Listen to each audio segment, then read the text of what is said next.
everybody, it's Professor Parrish, and we have 2 weeks and counting until the end of the semester. Insanity! This semester's gone by so fast, and we're already at the end of it. It's crazy. So, what I'm going to do this week is talk about what's due.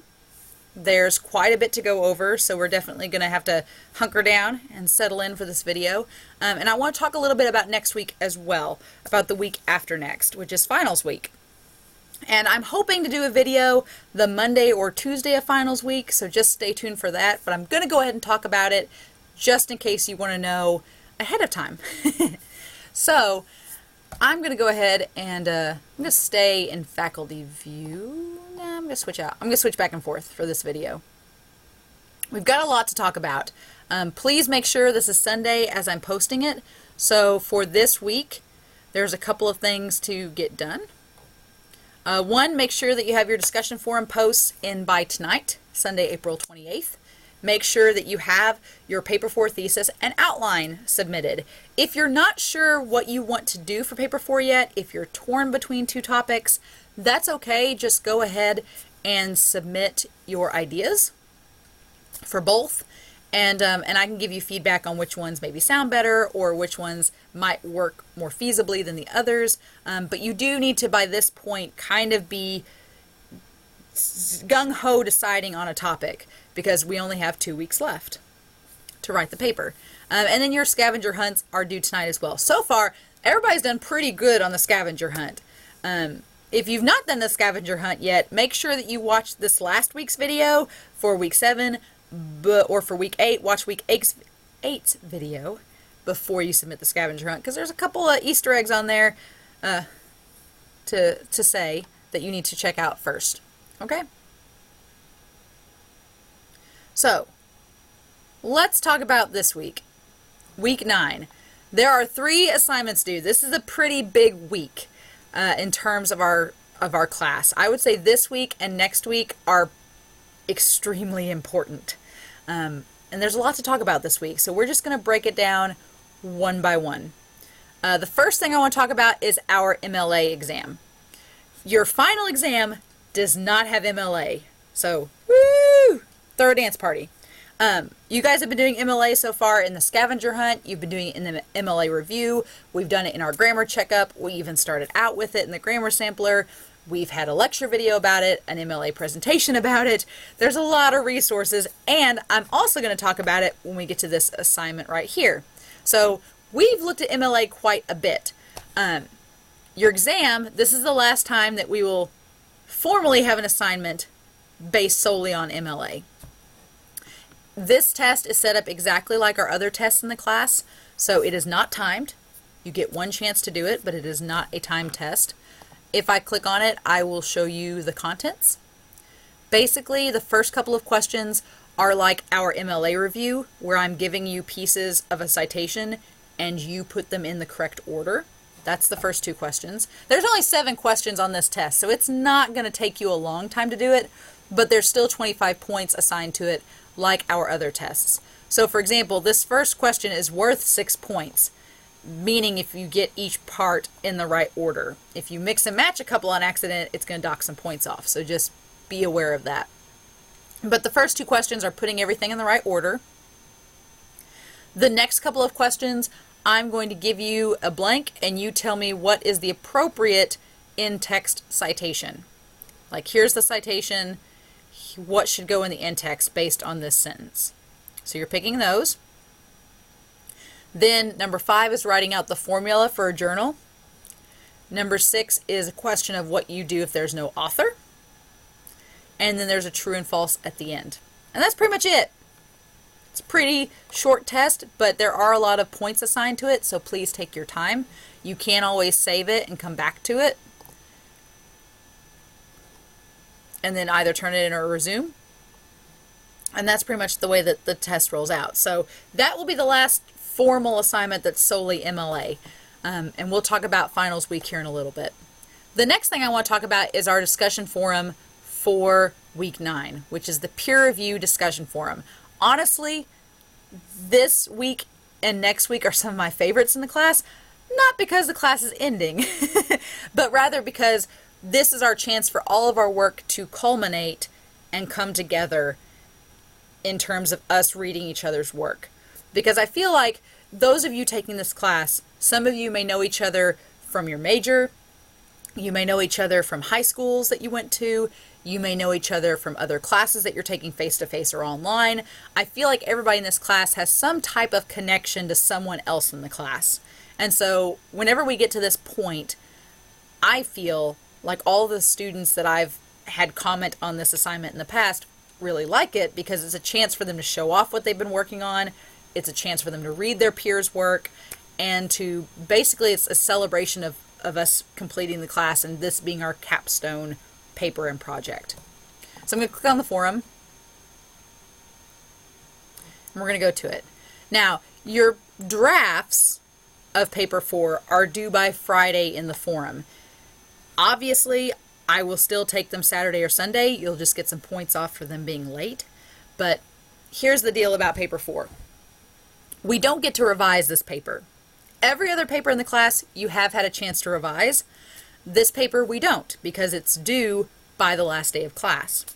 So, for that reason, this is our chance, this is your chance as a student, to put your draft up there and get feedback on it. So, I would encourage you to try to get as much written as you can this week on your paper and submit that by Friday. You can always submit sooner if you want, absolutely.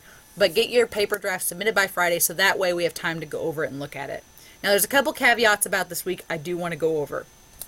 First off, if you submit your draft before Friday, that is fine.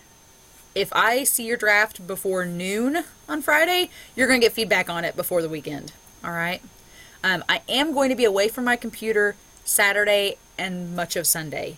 So if you submit your draft late Friday night, like some people submit to the forum like at 11:09 or 11:50, it's probably going to be Sunday night before I get to your paper. Don't freak out about that, because just because I'm getting you to your paper later in the weekend and into the early parts of the week, that doesn't mean you have to stop editing it. I've done these peer review forums for a lot of my classes when I was in college, and I had two instances. One was the instructor was gone for the weekend when they were due, or they were away from their computer. I can still answer emails on my phone. I just can't peer review your work. And two was that I had an instructor actually have a medical emergency, and they were gone until like Tuesday of finals week. I was like, but just because they were gone and hadn't peer reviewed my paper yet, I still worked on that paper. So I had submitted, at the time, my senior year, our capstone my senior year of college was 15 pages, at least. And so I had maybe 12 pages done in my draft, and I had submitted it. And while I was waiting on feedback for it, I was working on the draft. I was like, I kept going, I kept researching, I kept tweaking and changing things. And then when the instructor got back and sent me my review, I could look at that and go, okay, he wants me to change this part and wants me to reorganize this. And I could go into my paper and make those changes, but I'd still kept working on it. So your peers will give you feedback. But if you're waiting on me, don't feel like you have to put your paper on hold until I get to you. You can keep working on it and adding and editing it. And then when I get back to you, you can be like, oh, okay, she wants me to change this wording here. Okay, whatever. And you can tweak your paper at that point. Okay? So if you turn in your draft this week early, I'm definitely going to get to see it and definitely look at it. But if you want to hold off and get as much done as you can and wait till late Friday night, that is fine. Just please bear with me and know that by Monday I will get back to you, okay, with your edits. Now, I do also have to say this. I have had some students that maybe they're nervous, they're afraid to share their writing, they procrastinated, whatever the case may be. Sometimes students, they don't get it done in time for this assignment, and then come Tuesday they're like, hey, can you look at my draft before I submit it? And I will say no. Because this assignment here, this is what me looking at your paper is for. If you don't do this peer review, and then you want to try to get me to look at your paper like on Tuesday or Wednesday of finals week, I unfortunately will not be able to do that. Because this is the assignment and this is when you should have turned it in. Okay? So please make sure that you get a draft submitted, and that will be my chance to look at your paper. If you don't do the assignment, if you elect to wait and try to get me to look at it after the fact, it just won't happen because you are busy with finals week. I am busy with finals week, and that's just the way the assignment is set up. All right.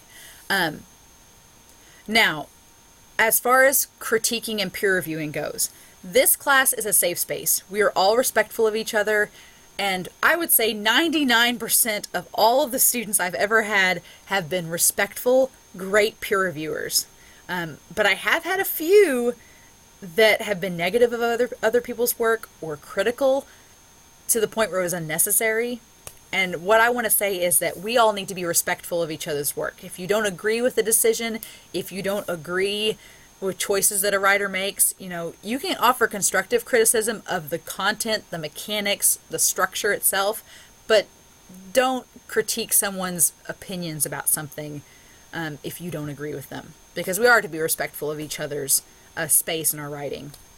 Now, what I would like for you all to do when you critique, because you'll notice you have to read at least 2 of your peers' drafts. So you're not doing 4 responses this week, just 2, but I want you to do those 2 well. So here's an example of a bad peer response. That was an awesome paper. Keep it up. Why is that a bad response? Because if I'm the writer, that instantly tells me, oh, I should get 100% on this paper then, because there's no flaws in it.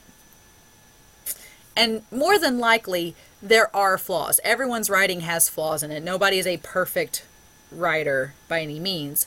So that's why we peer review. That's why we have editors. That's why we have, people that secondhand opinions, people to give it a second look. That's why we have these individuals, because our writing's not perfect. Mine is certainly not.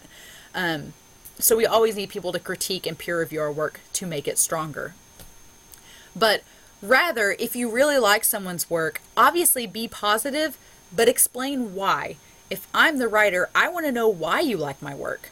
So you could say something like, in the introduction, you did an excellent job of explaining your points and outlining how your paper was going to be structured, and then jumping right into the body. Or you can say, the way you phrased that research and connected it to your point here, that was really cool. Or you need to give specifics. Tell why their writing is great and what you like about it, so that that author knows not to change that part or to keep it in. And the same goes the other way around. Don't just be like, I had a student once that was like, this writing's bad. And I was like, well, why don't you like it? You need to explain to that person why you feel their writing maybe isn't the best. And so there's nothing wrong with constructive criticism. And I'm going to go down to our peer review post and show you how it looks on my end. There's nothing wrong with constructive criticism. You can say, hey, I really like A, B, and C about your paper, but you forgot in-text citations. Don't forget those. Or, hey, on your works cited page, there's an error here. You might want to change it like this. Or, don't be passive-aggressive about it, but be constructive and respectful. Say, hey, this is great for this reason, but you also might want to consider changing this. That will help your writer more than anything, because oftentimes when we write, we don't even notice errors or see things until someone else points them out to us. And it's like, oh, okay, yeah, I see that. All right. So be constructive in your response and offer a lot of feedback. You're only doing 2 peer draft reviews. Now you can review more if you want. If you want to check out everybody's paper, go for it. But you only have to do responses for at least 2 people. And make those 2 good. Make them a nice in-depth conversation about their work. I know that I'm going to be pulling up your attached files and reviewing them carefully, so just be sure that you do that as well. Now, speaking of attachments, here's our discussion forum. What I don't want you to do is just copy and paste your paper into the post. Why don't I want you to do that?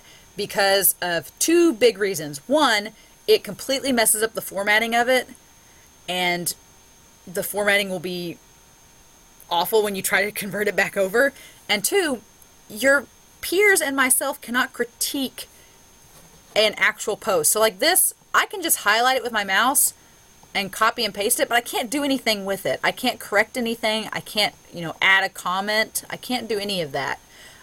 So if you just create a post and add content like this, nothing is going to come of it. You won't get any feedback, basically, is what it's going to amount to. I'm just going to say, yeah, change your grammar, and that's going to be it. Whereas I want to, with these drafts, to be more in-depth in critiquing you, to give you feedback, because you won't get a chance to revise this paper after you submit it. So what you need to do instead is click Add Post, have something on here like paper number 4 draft, add any questions that you want. So I could say, this is my draft, what do you think? Do the points and research flow and make sense? Any questions you have, you can add to the post. And then down here, you can either choose your file from what you've saved on MySIC, or you can choose from your computer, which is probably what most of you will do, because you've got your paper saved to your computer.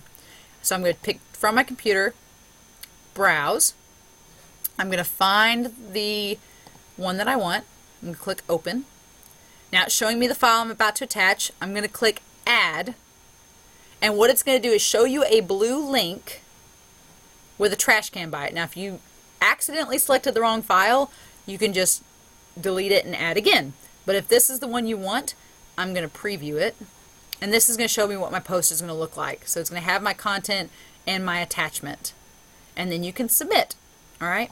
But I don't want to submit a fake post. I'm going to delete it.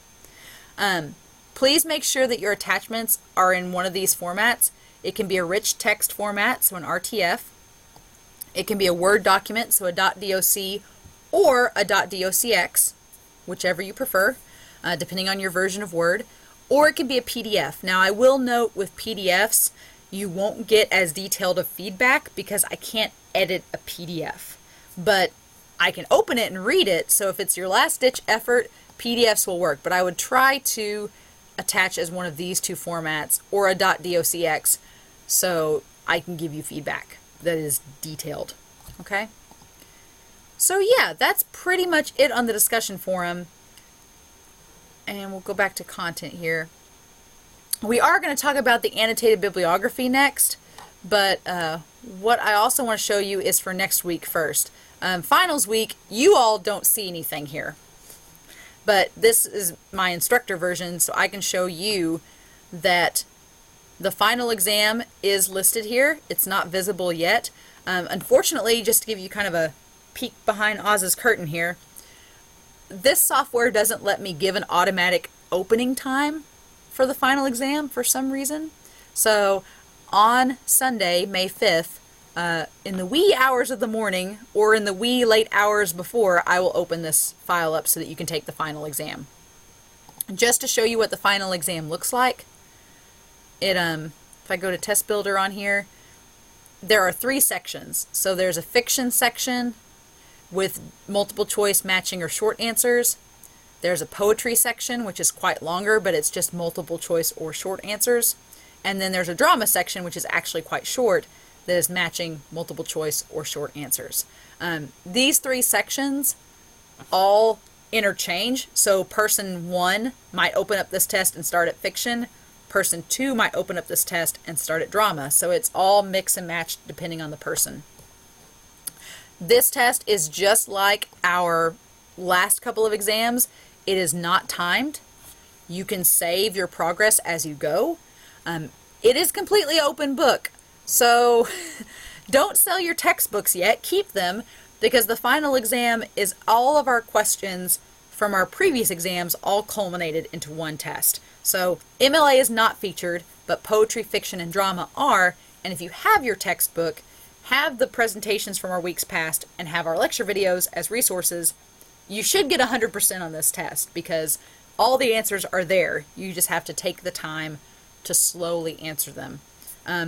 You can do the test all at once, like I said, but if you want to do like one section at a time so you don't wear yourself out, do that.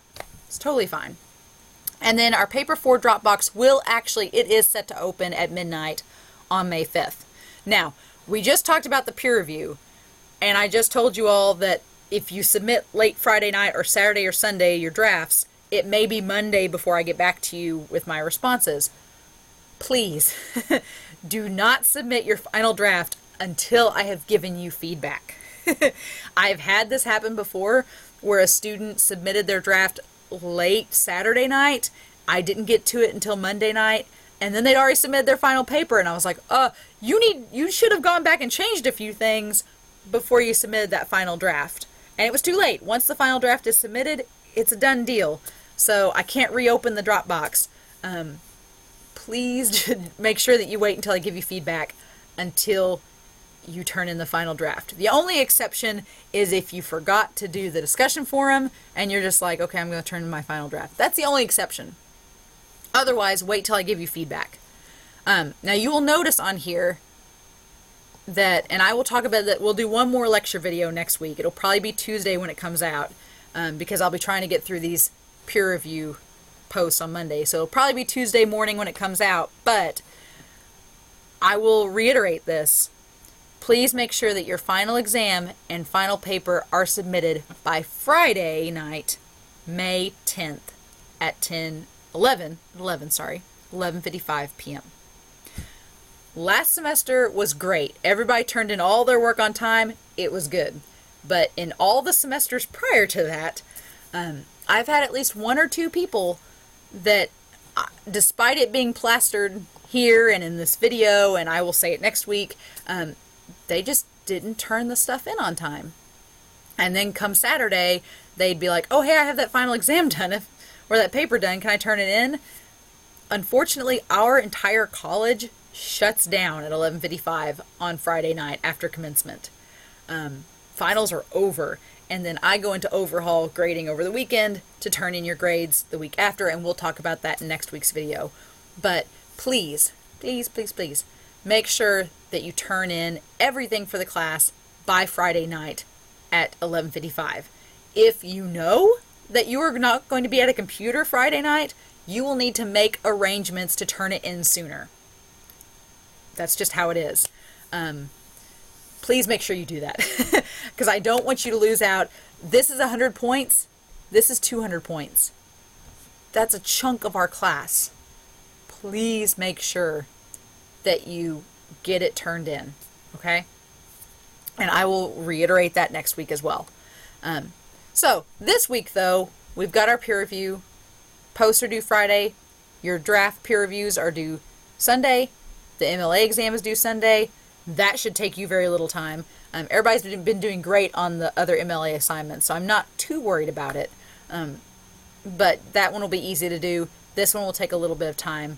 And then our annotated bibliography is the last big assignment we have in the class outside of our papers and final exams. We're going to talk about that. So if you go to resources, due this week, you have the option of either looking at the links, which are the video lectures for the class, or the documents. We're going to go documents. And the last document we have on here is our annotated bibliography. And it's been downloaded 4 times. Look at you go-getters. All right. So I'm going to pull it up here to show you all. Annotated bibliographies are not difficult. They sound scarier than they are. I did a lot of these in college, and they're nice because they help you make sure that your sources you're going to be using are going to work, that they're going to work for your paper and be useful. And so this is a very condensed assignment. When I did this assignment in college, it was much more expansive and crazy, but I'm an English major and most of you are not, so I'm not going to put you through that. This is the condensed version of that. So an annotation, and I'm going to be moving my little box around so I'm not blocking off any words. An annotation is when you summarize the info in a source. So if you ever get online and let's say you try to find a journal article, but they want you to pay for it, and you're like, I'm not paying money for a piece of reading material, they'll give you the abstract or the opening of the article to read, but they just won't give you the rest of it. That abstract usually summarizes the source, and that's what an annotation is. It's just telling what the source is about, but also it explains how it can be used and the relevance of it and the credibility of it. So when you do an annotation for this bibliography, you're going to start out with your source in MLA format, and then you're going to skip a space, like what I've done here. You're going to skip a space, and then write a small paragraph about the source, summarizing its content, how you're going to use it in your paper, and how it's credible. So note those 3 things. If you're going to be really concise, you're looking at 3 sentences, an MLA citation and 3 sentences about your source. Now, obviously, you can expand beyond 3 sentences, but that's the minimum, okay? So, for example, here's how an example annotation would look like. I would start out with my source. So this is an article on a website. I have my author, Smith, John Smith. My example article is in quotation marks. Then I have the web URL, sample.com. The publisher is Sample Publisher. The date it's published is there, and then a link to the article. That's my citation. Then I'm going to skip a space and put down something that describes the source. So Smith's article discusses several example articles that can be used for academic essays as sources. The article is from a known credible website, sample.com, and is founded by Sample Journal, the leading source of example articles. So this first sentence tells what it's about. Second sentence is why it's credible. And then I say, I plan to use this site as a main source of articles to discuss in my essay. That's my reasoning. Now, obviously, your summaries may be longer with actual sources. This is just a dummy example. But that's an annotation right there. Got my citation and my annotation. That counts as one example. All right? As long as you have these 3 parts, the summary, the credibility, and the use of that source listed, you're good to go. And then have your source cited in MLA format. Now, you are not locked into the sources you use for this assignment. I would like for the sources for this assignment to be related to your topic. These are not set in stone. If you pick 4 sources for this assignment and decide to use maybe one of them in your paper, or none of them in your paper, or all 4, that's totally up to you. I just want to see that you can cite those sources properly and that you can talk about them. That they're not just, you didn't just do a Google search and pick the first source that you saw and that's what you're going to use. I want you to be able to articulate to me that you understand what the source is talking about, how you can use it, and why it's credible. An annotated bibliography is just a collection of annotations for a single paper. It's kind of set up like a works cited page in that everything's in alphabetical order. But your final works cited page for paper 4 does not have to have annotations in it. Doesn't have to have those. Don't worry. This is just for this assignment. Your assignment is to find 4 sources that could work for paper 4 and create annotations for each of them. So you need to cite all 4 of those sources you find in MLA format and include an annotation for each one. So a paragraph that explains the summary, how you're going to use it, and what makes it credible. All right? Extra credit time. If you cite more than 4 sources, you can get extra credit. So if you do 5 instead of 4, you could potentially earn a 50 out of 40. This assignment's worth 40 points. Each annotation you do is worth 10 points. 5 points of that is for the citation part of it, and 5 points is for the annotation part of it. So if you do an extra source, if you do 5 instead of 4, and you do everything perfect, you could get a 50 out of 40. I've had students go crazy with this assignment, and it really determines on how much time you want to spend on it, to be honest. Some students do the 4 required sources, they do them perfect, and they get 100%, and they're like, I'm good to go. I've had one student do 12 of these. 12 sources and 12 annotations, and they did them perfectly. So they got 120 out of 40. That's a lot of extra credit points. This is your last chance for extra credit in this class. So if you're really wanting it, now's the time. Now's the time to take advantage of extra credit for the assignment. All right? But it's totally up to you. If you just want to do the 4 and be done, more power to you. But if you want to go above and beyond, that works as well. It's totally up to you how much work you want to put into it. But yeah, that's the extra credit that is in this assignment.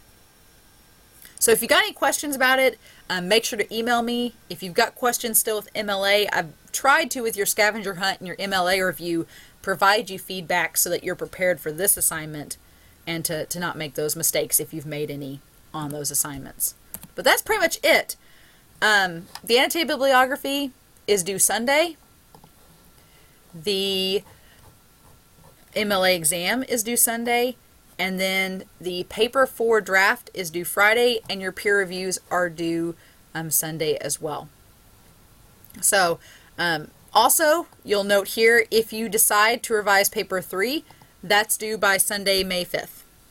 If you've decided to revise paper 3, you can email me those revisions. Please note that these assignments are going to take precedent first. So if I don't get back to your revisions, I'll get back to it during finals week, don't worry. But it may not be like if you turn it in Sunday and you're like, hey, I revised my paper Sunday night, why isn't it graded? It's because I'm getting through these first. Okay? But I will get to your paper and update your grade. All right?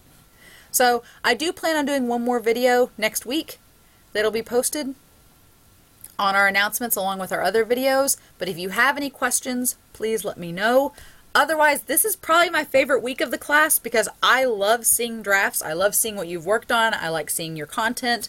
I like seeing everybody come together and kind of celebrate each other's writing and offer criticism, offer critiques, offer feedback, all of that good stuff. So if I see you at commencement on May 10th, I'll talk about it next week. But in the meantime, if you've got any questions, please call me, email me. I'll probably be in my office most days in the afternoon if you need to stop by and ask a question. But otherwise, have a wonderful week leading up to finals week, and I will talk to you all very soon.